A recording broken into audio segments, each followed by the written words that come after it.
Hello, everyone. My name is Greg, and welcome to another Irish Sports Daily video. In this one, we're going to be talking about Tyler Buchner, 2022 season expectations. Now, obviously, this entire conversation is going to be taking place under the impression that he's going to be the starting quarterback, right? Now, and this isn't true to discount Tyler Drew Pine in any kind of way. I still think that he's giving it a shot. Notre Dame hasn't announced a starting quarterback yet, but by all accounts, or most accounts anyway, Tyler Buchner is going to be the Notre Dame starting quarterback. And I wanted to get into a conversation about what kind of season that he can end up having for Notre Dame.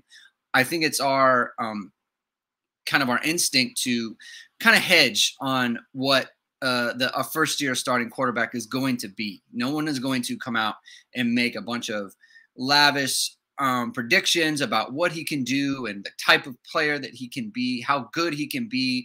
No one's going to predict he's an All-American, right? When I say no one, I mean certainly not on the national level, because Notre Dame football players, they aren't going to get credit nationally, right? Like we can't even get credit for being a prolific tight end university or a offensive line university, right? As we saw from David Hale earlier this week. So it's definitely not going to come on a national level, but even just from the Notre Dame beat, right? So Jamie Uyama and I for Hit and Hustle, when we ranked the top 25 players on the Notre Dame football team, Tyler Buchner, I put him at 10, Jamie put him at 11, right? And I think 247 Sports and their countdown, their player countdown where they rank the players, basically every player on the entire roster, I believe the average was Tyler Buchner at 10. The high mark for him was number 9.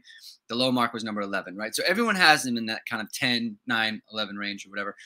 And I think that makes sense from a just kind of human nature standpoint of, his first year starter. We didn't really see him. We didn't see him start any games last year. When we did see him, it was in a running back role, right? Like a niche role where, there was only really one game, and that was against Virginia Tech, where they kind of got away from the whole, package that he had been running, and they put him out there.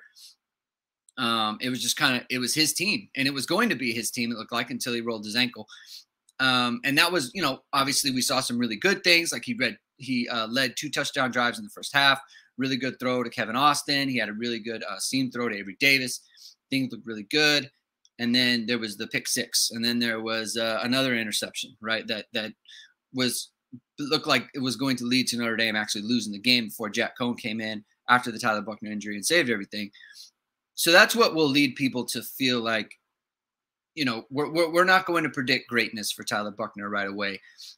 But when you get into it, right, and this whole conversation that I'm having here was kind of inspired by a talk that I had with a 1 Foot Down writer offline, Brandon McElinden, who's really good with memes. He's at Very Priority on Twitter. If you really enjoy, if you've seen his memes or anything like that, follow him on Twitter for that. But he was talking about if Tyler Buchner isn't a top 5 player for Notre Dame this year, then the offense is basically a failure, right? Like that if he's going to be a dual threat quarterback, if he's going to be a runner and he's going to be a thrower, and we see him as, below someone like Jason Ademilola, who is a very good, defensive lineman. He's a senior and everything, but he's not going to be on the field as much, when the defense is out there, than Tyler Buchner will. Right now, you can look at it like, okay, Jason Ademilola is a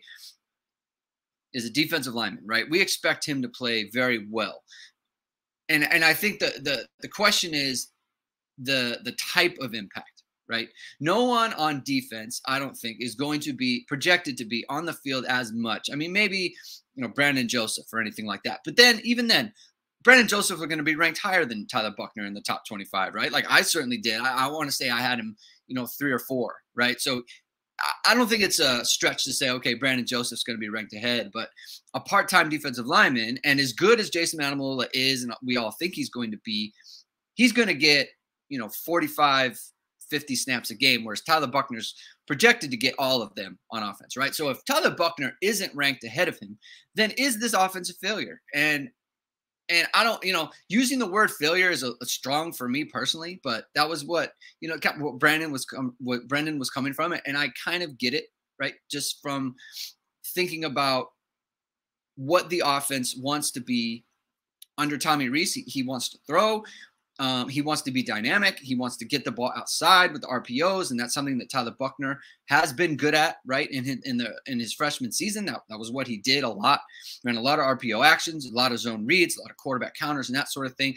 A lot of moving parts to the offense when Tyler Buchner was in there, right? What we haven't seen him sit back and shotgun, sit back and empty, and just kind of deal on a consistent basis, right?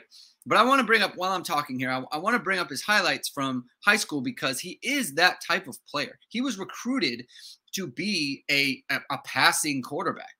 And you're going to see it, right? A ton of clips of him in empty, a ton of clips of him in shotgun, just dealing from that position. And not just that, but you're going to notice throughout the film that when he is operating as a passer, he is a passer. He is not looking to scramble to run. When you see him scramble, now there's a couple plays in there where he does scramble and he ends up running, but he's still looking down the field. He is scrambling to be a passer. He is not scrambling to be a runner, like we saw from someone like Ian Book, where when Ian got out of the pocket, he was looking to run and make plays and improvise that way. That is not what Tyler Buchner is, and that is the type of quarterback that Tommy Rees has been looking for.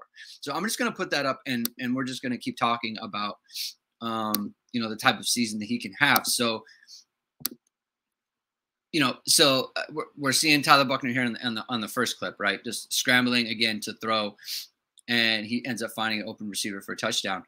And so, given that, right? Given the dynamic play that you see from him here, and he's throwing the ball downfield, he's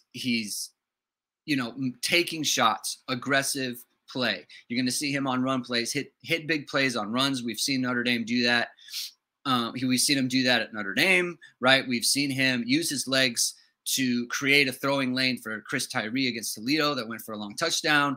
We saw a long touchdown, or a very long run. I think it was against either Georgia Tech or Navy, where he almost scored. He had like a 70-yard run or whatever it was. And that type of quarterback should be putting up, big numbers on a game-to-game basis, right? Whether it's throwing and running. And if that's the case, why can't he be better, right? And I think that last season, people kind of forget about what Tyler Buchner was supposed to be out of high school, right? I think the fact that he lost his senior season for COVID, I think people talked about that so much. Now, he's not going to be ready to contribute as a freshman. He's not going to be ready to contribute as a freshman. And then when he did get in the game, it was mostly as a runner, because they didn't have that element in their offense. A, because that wasn't Jack Cohn's game, and B, because they didn't get a lot from the running game initially, so they needed to get it from somewhere else, right, before the offensive line situation got sorted out. And so because of that, people have it in their mind that Tyler Buchner is a runner, not a passer. And as you can see from these clips, this is prolific passing. I mean, if you put this quarterback into the 2023 class, right? And Trent Dilfer said, this is the best junior film he's ever seen in his life, right? And that was at the Elite 11, which also kind of contributed to the fact that, he went to the Elite 11 during the COVID offseason, where he was a like top 30 in the nation, considered a borderline 5-star prospect, and then had a poor Elite 11 with the throwing motion. And it was kind of a famous thing where he'd been working on his throwing motion and it didn't work out, right? Or like he didn't have a good camp. And so then he dropped. And then not only did he drop then, but then he kept dropping because they didn't play football and other states were playing football. So that kind of soured everyone on him as a prospect, where it wasn't due to games. It wasn't due to game performance. It was a camp and then not being able to play in games. And then there was the running stuff that we saw last year. But I really think that people have forgotten Tyler Buchner is supposed to be the prototypical passing quarterback, dynamic quarterback. Look at him scrambling here, throwing the ball Like, he doesn't have to throw this ball. He could just run it, but he wanted to make a pass, and he did. There's a great throw up the seam there. Some of this timing. I mean, this is another one where it's like he gets out of here. He could absolutely run that ball. There's no one there. Fits it in. There's no alley there. There's no open space for him that you can see, but he found a spot and he hit someone, you know, in the bucket, basically in the end zone. So that's the type of player that he is. Why can't we expect really good play from Tyler Buchner in 2022? And I'm not talking about like Everett Golson in 2012, where you could see flashes of athleticism, but he's not, you know, as Brian Kelly put it, you know, he doesn't have to drive the bus. Why can't Tyler Buchner drive the bus? He was brought in to do it. You know, he has the skill set for it. It's just the mental aptitude and the basically the development that Tommy Rees can do for him, right? And this isn't to put undue pressure on Tyler Buchner, right? Like, it's not that if he doesn't do it, he's a failure or anything like that. I just think people discount, when evaluating Notre Dame, the fact that they could have a star at quarterback, right? And this is something that we're not really gonna know prior to Ohio State. We're just not gonna know it, right? There's not enough that the media is going to get to see of the team prior to the first game, right? So this is kind of unknowable. I'm just throwing it out there as I think it's a possibility that people aren't taking into enough account, to where they could really have a star at the quarterback position, and that could change the trajectory for what people think about the Notre Dame football team and what they can be in 2022, because I think everyone's just kind of assuming he's going to be, you know, a middling type, right? Like maybe a top 20 quarterback in college football and not top 10, or a top 30 quarterback and not top 10. But he has the skill set for it, right? He has the arm. He's sturdy enough. He's dynamic enough. And, you know, he's playing in an offense where Dan Orlovsky, the ESPN commentator for, you know, I already said ESPN, he's the commentator, and he put out in the tweet over the offseason that he thinks Tommy Rees is a top 5 coach for developing quarterbacks for the NFL. If that is true, okay, and if that is somewhat true, then why can't Tyler Buchner be that next, you know, sophomore to come in and light things up? We saw it with CJ Stroud last year. We saw it with Bryce Young, right? And so why can't it happen? I think there's kind of a reluctance to say it's going to happen, because, you know, that hasn't been, and to be fair to people who discount it, right? It hasn't been the case with Notre Dame quarterbacks, right? Even though, like, you know, Deshaun Kaiser came in and kind of lit it up in his redshirt freshman season, right? Like Everett Golson was a redshirt freshman when, you know, he came in and led Notre Dame to a national title run, even though you wouldn't say he was like a top 10 quarterback. Absolutely not. You wouldn't say that. But I think that Tyler Buchner was a much higher rated prospect than those guys, right? And so, you know, we would have expected it from like Phil Dracovic when he came in. If he had started, people would have expected it, because he was such a highly rated recruit. And I think that people forget that Tyler Buchner was such a highly rated recruit. And also people, I think, hold the fact that he, you know, had a weird throwing motion against him, which I don't personally think is super fair at this point. Like it really stemmed from one training camp. The fact that it looks funny is not super relevant. Like all these passes are getting to where they need to go. So that's what I think about it. You know, I just wanted to put it out there. Like I really think that people are discounting the fact that Tyler Buchner is a wild card with an upside that really could take Notre Dame to the next level, what people have been looking for over the last, you know, I don't know, decade, right? Like since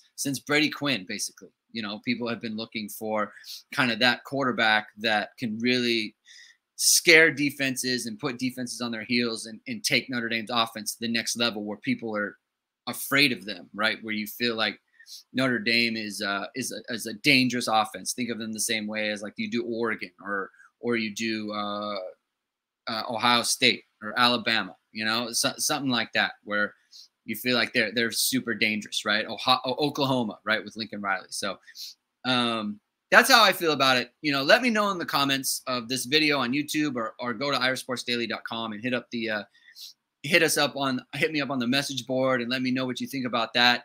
You know, how do you feel about Tyler Buchner? How do you feel about his potential to be a star at Notre Dame as soon as this season, right? Do you feel like that's totally off base? Are you more confident that that could be the case? I'm really interested to hear what people think about it. Like I said, we're not going to know until we get to Ohio State. There's not a ton of information from practice. There's not a lot of practice viewing. So it's all just kind of projection and that sort of thing. And that's what I wanted to do here. So like I said, let me know in the comments. If you like this video, hit the like button, hit the subscribe button on irasportsdaily.com. There's a ton of content coming out now with player interviews, and we're going to be doing hit and hustle shows and that sort of thing. Recruiting still going on and everything like that. So hit us up. Let me know in the comments. And thank you very much. I'll talk to you very soon.